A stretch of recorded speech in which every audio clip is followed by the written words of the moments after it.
Joining us now is a man who's an NFL team doctor for a long, long time, still a practicing physician, I do believe, and also he is owner and operator of the Sports Injury Central, which are a group of doctors and former sports medical people that watch injuries happen, and then they give their immediate diagnosis and projections. Remember, whenever we're calling games, we're like, we're not a doctor, we're not going to try to guess what that injury is. That's what they actually do.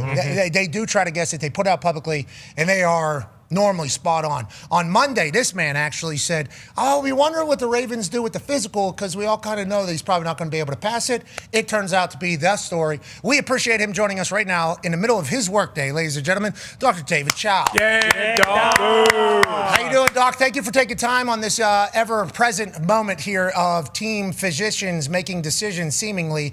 Can you kind of just take us through why on Monday you put out the video wondering about the physical with the Baltimore Ravens? And can any team do this, I guess? Just kind of say, well, we don't like the physical, and how normal is this, if that makes sense, Doc?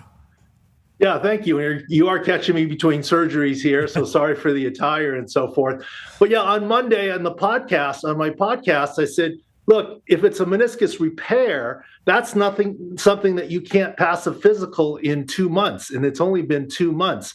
So the Ravens would have to project him to pass a physical. But there's an additional issue that's implied here. Apparently, they did additional studies, and it's not just can he be ready for this season? Is it worth the 2 first draft picks in terms of did they find some wear and tear on his knee with the additional studies? And yes, the Ravens, it's a bad look, but they are 100% within their right to determine a failed physical, not only based on today not being able to pass the physical, but the projection or long-term health projections. And that's what's in question here. Your Colts just signed Daniel Jones. He technically fails a physical today from his Achilles, but they're not worried about it, and they're going to pass him on that portion.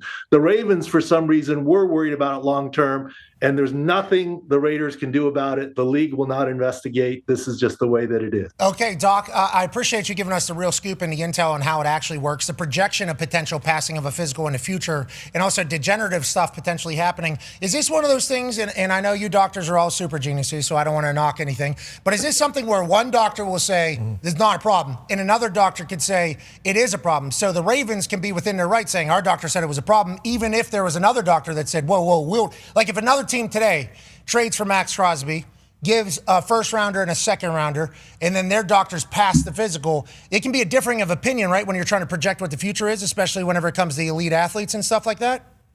100%.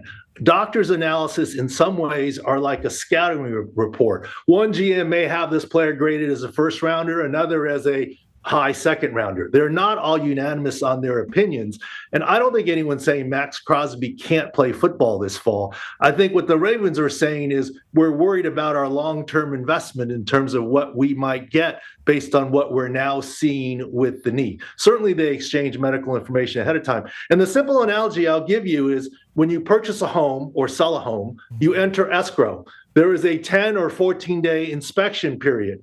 And if the inspection doesn't go as planned for the buyer, they can unilaterally cancel the contract. The roof doesn't have to leak for you to cancel the contract. You can just say, the roof is older than I thought it was and might need to be replaced earlier than I thought it was. So I'm not buying this home unless you discount it, or I'm dropping out of escrow. And that's probably the similar situation analogy that I would give you. Okay, on that note, if I publicly announced that I was buying a house and the house publicly was announcing that I was buying it as well, and it was a massive celebration and a big deal, and the roof wasn't leaking water, I would assume that I would be okay with the physical being passed. It appears as if they found out. Now, granted, our sources have told us that Trey Hendrickson was dreaming, if he was going to go to the Ravens, of playing with Maxx Crosby. That's kind of what all the intel is from the Trey Hendrickson camp that we have learned, both from Schefter and from our own research into that world, is that they were basically fantasizing about a time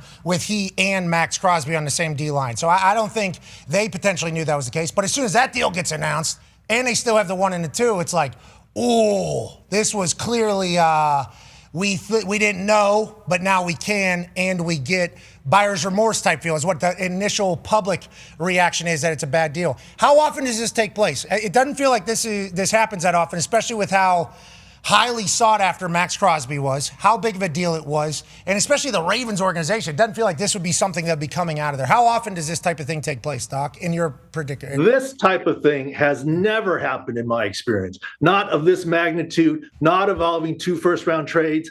And remember, the landscape has changed over the last few days of who's available and draft picks and cap and so forth. And now the deal reverts. It's never happened like this before. There have been lots of incidences where a player has failed a physical and some trades have not become final, not of this magnitude. Lots of incidences where a free agent signing doesn't conclude, including in 2014, the Raiders agreed to a deal in free agency with Roger Saffold and then failed him on a physical, and he reverted for less money to the then St. Louis Rams. So failed physicals do happen, and no trade or signing is final until the physical is passed. All right, we appreciate the hell out of you for your intel. Good luck on the surgery you're about to have. I think literally in that room right there. You're the man. Ladies and gentlemen, Dr. David Chao.